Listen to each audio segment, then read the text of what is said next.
The country continues to wade through the blowback of President Bola Tinubu's declaration on May 29 that fuel subsidy is gone.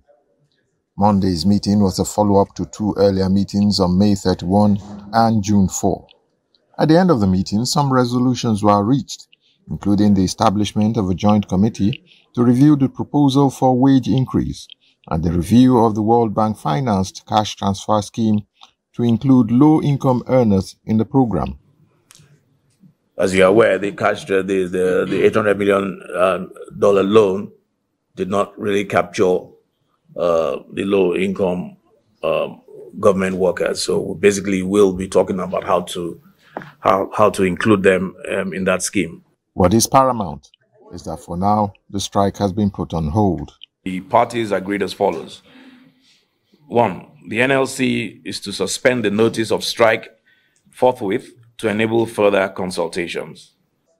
Both sides have agreed to certain long-term processes: the revival of the compressed natural gas conversion program, the establishment of a framework for completion of the rehabilitation of the nation's refineries, and review of issues hindering effective delivery in the education sector. The federal government is also expected to provide a framework for the maintenance of roads and expansion of rail networks across the country.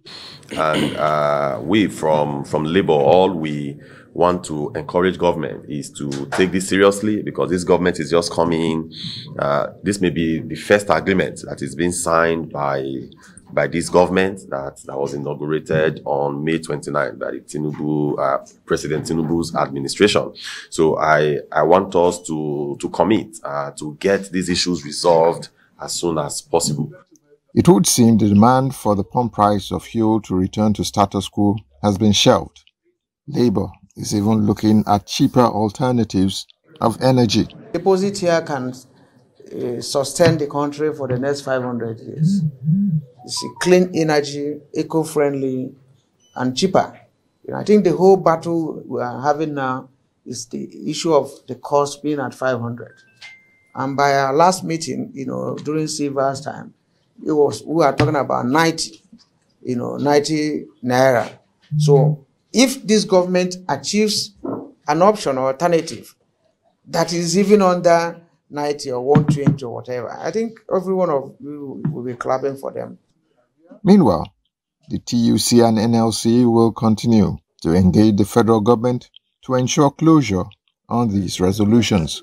From State House Abuja, Kehinde Amodu, Trust TV News.